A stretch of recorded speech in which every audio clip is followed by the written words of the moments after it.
Halo, assalamualaikum warahmatullahi wabarakatuh. Ya, sebagai makhluk hidup, makhluk sosial, kita stres itu wajar, tapi nggak boleh dibiarkan berkepanjangan ya, karena memiliki efek negatif. Ya, efeknya apa ya? Kita bisa insomnia, gangguan tidur ataupun susah tidur.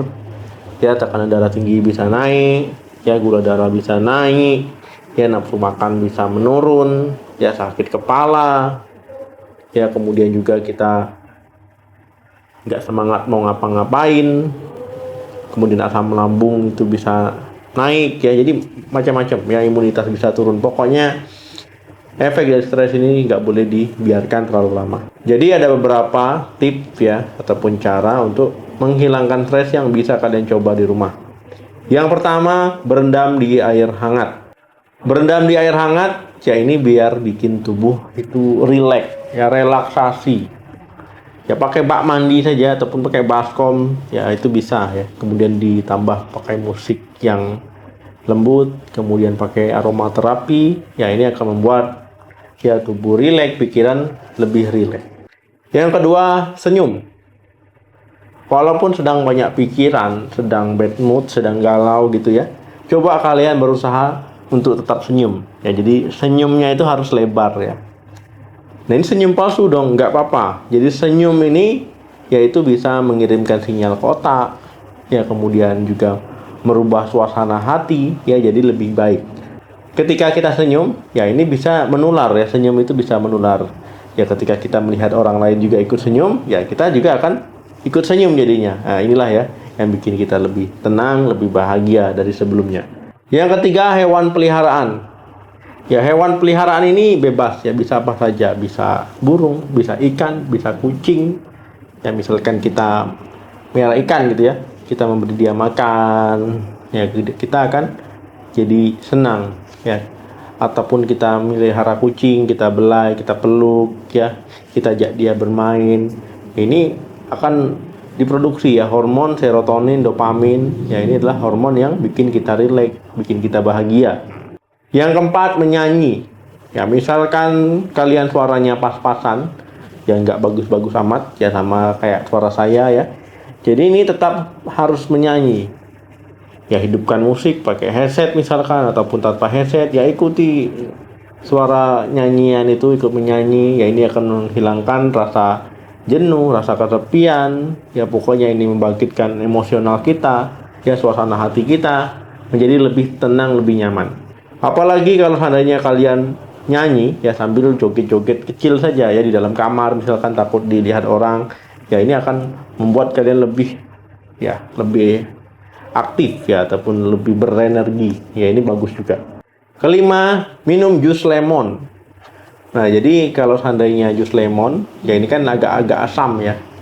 Nah, asam ini bisa membuat mood kita jadi lebih bagus ya, jadi lebih baik dari sebelumnya. Apalagi lemon itu kayak vitamin C yang membuat imunitas kita baik. Dan secara fisiologis, ya vitamin C ini bisa membantu menurunkan stres ataupun hormon penyebab stres. Yang keenam, tertawa. Nah, tadi senyum sudah ya. Nah, tertawa ini juga memiliki dampak positif ya bagi tubuh kita, bagi pikiran kita. Ya, misalkan kita melihat sesuatu hal, ya cobalah tertawa. Tapi jangan tertawa tanpa sebab ya, di tempat ramai tiba-tiba tertawa. Ya, nanti ini bisa bikin orang bingung ya. Lah, kenapa dia tertawa sendiri? Ya, maksudnya ketika kita melihat sesuatu hal ya yang membuat kita tertarik, ya cobalah tertawa ya, jangan ditahan-tahan walaupun memang sebenarnya berat. Ataupun kita menonton film-film lucu, ya ini kita tertawa ya, jadi tertawalah. Ya, jadi ini bisa mengurangi beban pikiran kita, bisa membuat ya hormon-hormon yang positif untuk mengurangi stres tadi, yang membuat hati jadi lebih bahagia, pikiran jadi lebih tenang. Yang ketujuh, tarik napas dalam-dalam. Nah, metode ini bagus ya, jadi kita harus menarik napas dalam-dalam ya, kalau bisa mata dipejamkan, kemudian baru dilepaskan seperti itu secara terus-menerus. Ya, ini bagus ya ketika kita sedang stres. Ya, ini untuk mengurangi stres, ya mengurangi kecemasan, dan juga membuat hati dan pikiran jadi lebih tenang. Untuk teknik ini ya sebenarnya tidak ada aturan khusus ya, tapi kalau bisa tarik napasnya memang benar-benar Sampai dalam sekali, ditahan dulu, baru dihembuskan pelan-pelan, jangan kuat-kuat ya. Ya pelan-pelan. Ini adalah cara untuk merelaksasi pikiran, untuk merelaksasi tubuh kita. Yang kedelapan, ibadah.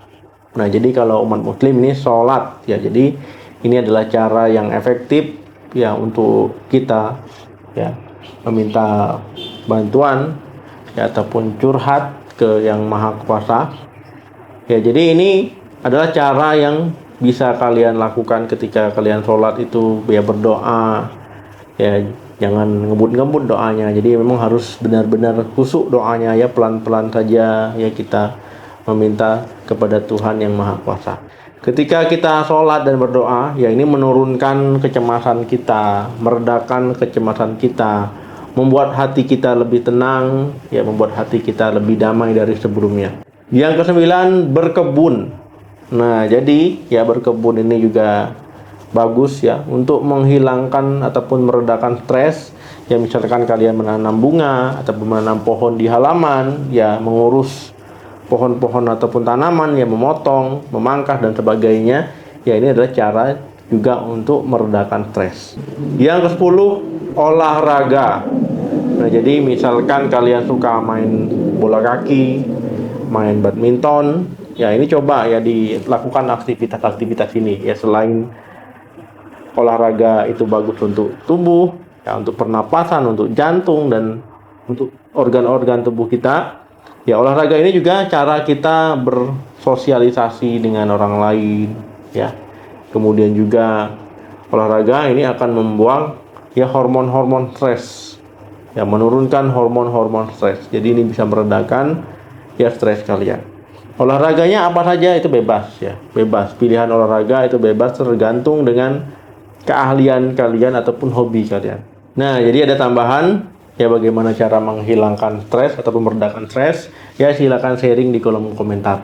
Nah, ketika kalian merasa stres kalian sudah berkepanjangan ya, nggak ada salahnya kalian ke psikolog ataupun ke psikiater ya. Jadi jangan dipendam sendiri-sendiri ya, karena kesehatan mental kita ya ini kadang kita nggak sadar, apalagi orang lain ya. Beda dengan kita demam, kita batuk, pilek, orang lain tahu. Tapi kalau kesehatan mental kita terganggu ya, ini orang lain bisa nggak tahu ya. Jadi yang peduli siapa ya, kita sendiri.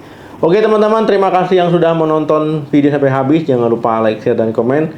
Sampai ketemu lagi di video saya selanjutnya. Salam sehat, sampai jumpa.